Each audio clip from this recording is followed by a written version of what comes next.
Kumusta? Maayong adlaw, ako si Raymond. Hello everyone, good day. I'm Raymond and welcome to my channel. Our topic for today is the Hiligaynon interrogative paano, which means how in English, and this is also paano in Tagalog or in Filipino. Paano is one of the many other interrogatives that I will be posting or making a video on. We also have the interrogative sino, which means who. Sano is when, diin is which or where, ano is what, nga is why, and pila is how much or how many.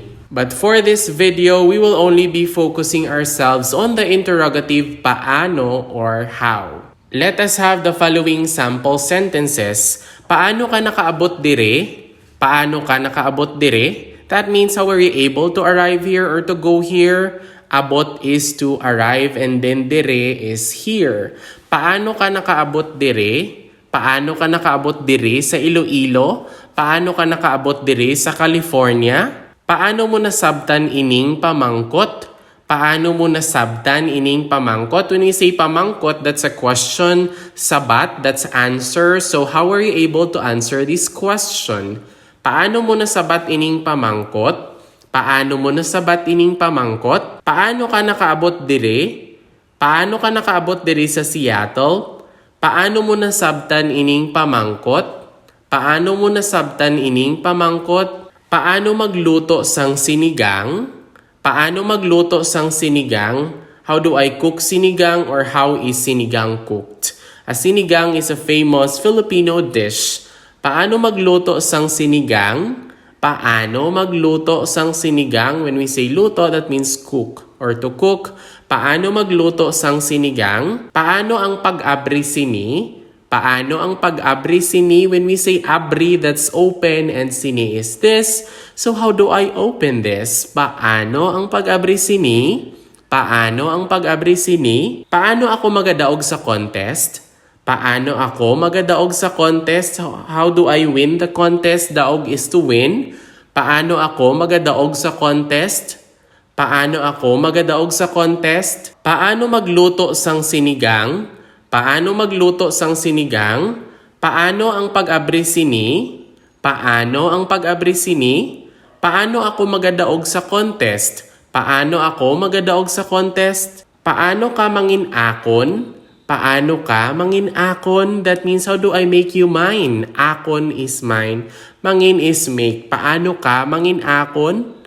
Paano ka mangin akon? Paano mo ako mapasadya? Paano mo ako mapasadya? Sadya means happy. So, how would you make me happy or how do you make me happy? Paano mo ako mapasadya? Paano mo ako mapasadya? Paano ako makapadala sang kwarta sa imo? Paano ako makapadala sang kwarta sa imo? So that means how do I send you money? When we say padala, also in Tagalog, similar is send. Kwarta is money, pera in Tagalog. So, paano ako makapadala sang kwarta sa imo? Paano ako makapadala sang kwarta sa imo? Paano ka mangin akon? Paano ka mangin akon? Paano mo ako mapasadya? Paano mo ako mapasadya? Paano ako makapadala sang kwarta sa imo? Paano ako makapadala sang kwarta sa imo? Paano maging kapareho mo? Paano maging kapareho mo? That means how to be like you. How can I be like you? Paano maging kapareho mo? Kapareho is like or same. Paano maging kapareho mo? That's pareho. Paano maging kapareho mo? Paano maging kapareho mo? Paano ako magmanggaranon? Paano ako magmanggaranon? When you say manggaranon, that means rich or elite or well-to-do manggaranon. Paano ako magmanggaranon? Paano ako magmanggaranon? Paano mo ini nabuhat sa akon?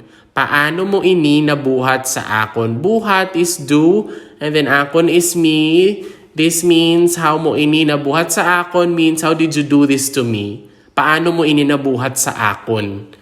Paano mo ini nabuhat sa akon? Hindi ko gid mabaton. I can't accept this. Hindi ko gid mabaton. Paano maging kapareho mo? Paano maging kapareho mo? Paano ako magmanggaranon? Paano ako magmanggaranon?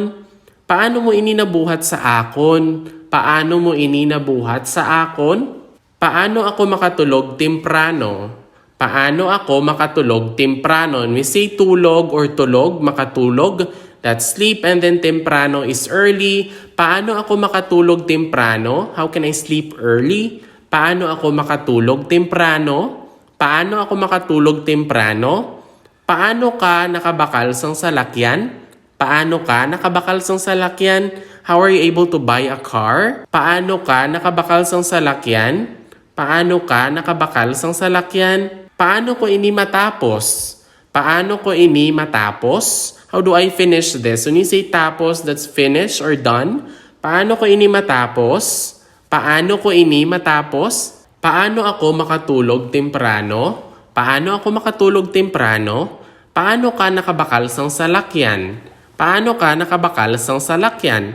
Paano ko ini matapos? Paano ko ini matapos? Paano ko ini makayo? Paano ko ini makayo or paano na kun ini makayo? When we say kayo, that means to fix. Paano ko ini makayo or paano na kun ini makayo? How do I fix this? Paano na kun ini makayo? Paano ko ini makayo? Hindi ako kabalo kung paano. Hindi ako kabalo kung paano. That means I don't know how to. Hindi ako kabalo kung paano. Hindi ako kabalo kung paano. Kabay pa nga balaan mo kung paano. Kabay pa nga balaan mo kung paano. Hopefully you know how to. Kabay pa nga balaan mo kung paano. Paano na kun ini makayo? Paano na kun ini makayo? Hindi ako kabalo kung paano. Hindi ako kabalo kung paano. Kabay pa nga balaan mo kung paano. Kabay pa nga balaan mo kung paano. Paano mo nahibaluan nga ari ako? Paano mo nahibaluan nga ari ako? That means how did you know that I'm here? Paano mo nahibaluan nga ari ako? Hibalo is, or hibaluan, that means to know ari is here. Paano mo nahibaluan nga ari ako? Subong? Now? Paano mo nahibaluan nga ari ako? Paano niya naubos ang pagkaon? Paano niya naubos ang pagkaon? How was he or she able to eat all the food? Kasi when we say niya, that's his or her or he or she, it's gender neutral. Pagkaon is food. Paano niya naubos ang pagkaon? Paano niya naubos ang pagkaon? Paano nangin madinalagon? Paano mangin madinalagon? Paano mangin madinalagon? Paano mangin madinalagon? That means how did you become successful or how to be successful? Paano mangin madinalagon? Madinalagon or madaog is winner, or when we say daog, that means winner or successful. Ayan, madinalagon. Paano mangin madinalagon? Paano mangin madinalagon? Paano mo nahibaluan nga ari ako? Paano mo nahibaluan nga ari ako? Paano niya naubos ang pagkaon? Paano niya naubos ang pagkaon? Paano mangin madinalagon? Paano mangin madinalagon? That's all for our Hiligay non-interrogative paano, which is how in English, and also paano in Tagalog. This is one of the many videos that I'll be having when it comes to the Hiligay non-interrogatives. So we also have the Hiligay non-interrogative sino, which means who, san o when, diin, which or where, ano is what, nga is why, and pila is how much or how many. I do hope that you learned something new from this video, and please don't forget to click like and subscribe as I am posting a new video every now and then. Please also don't forget to watch the next video on the screen. Madamo gid nga salamat hasta sa sunod kag halong gid. Thank you very much. Until next time, take care.